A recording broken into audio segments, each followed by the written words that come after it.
Today we will talk mainly about the Principality of East Hull.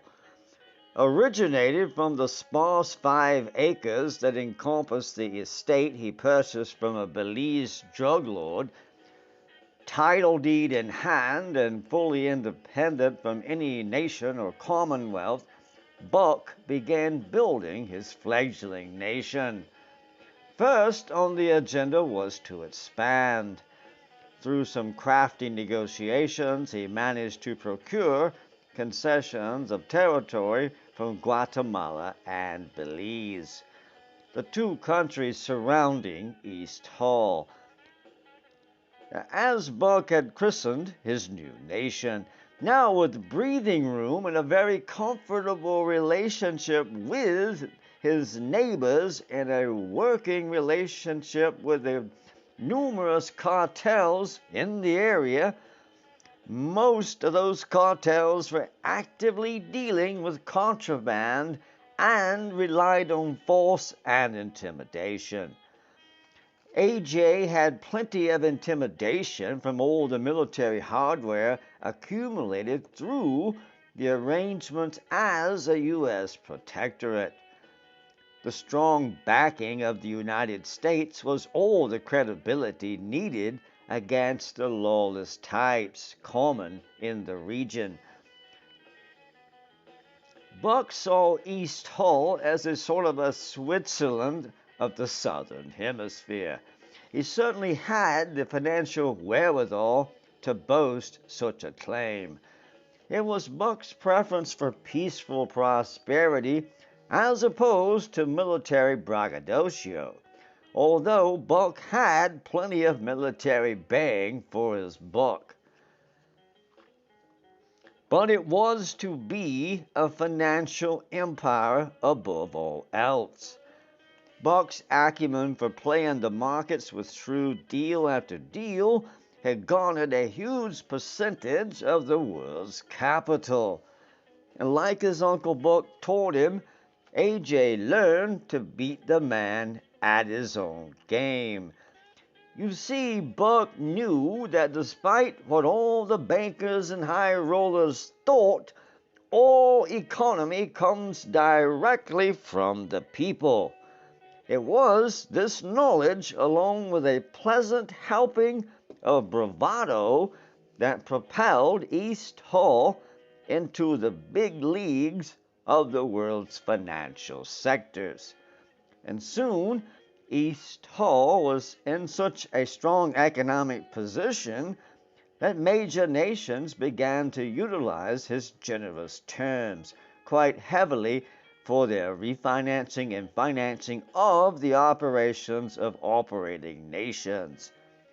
All the fiat-based currency were no match for the solid-backed East Hull currency called the buco.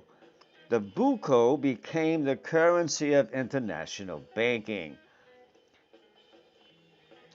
Buck was fortunate in attracting the best financial minds to his court, and soon he appointed a Washington, D.C. lawyer to become his chief financial advisor and eventually the chief minister of finance. His name was Lamont Heathcliff. Heathcliff was a tough negotiator and a brilliant financial mind. It wasn't long after Heathcliff arrived that East Hull began to galvanize all the various aspects of East Hull into a tightly run operation. East Hull had only one law, a simple law: follow the 10 biblical commandments and don't piss off Buck. That was the entire law book, pretty surprising with a D.C. lawyer running most of the details. There was an old abandoned fish canning plant near the East Hull main compound, but rather than demolish it and build something perhaps valuable, Buck actually restored the operation to its former height from the 40s, and this new cannery was fully functional as a cannery. The difference was it was used as a means of penal rehabilitation. Anyone violating the simple laws of East Hull could do penance by working in the cannery for their prescribed sentences. However, beneath the cannery, Buck had constructed a massively modern torture chamber.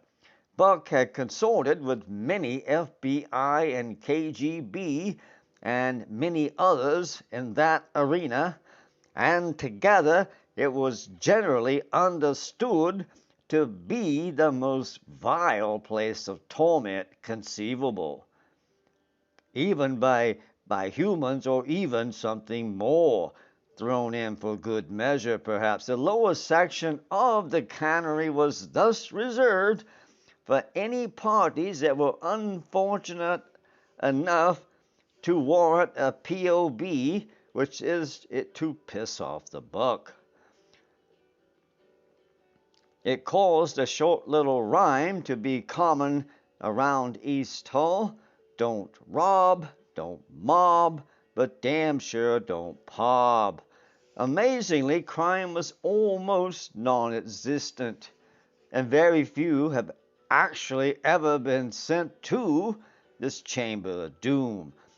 Perhaps it was indeed a strong deterrent.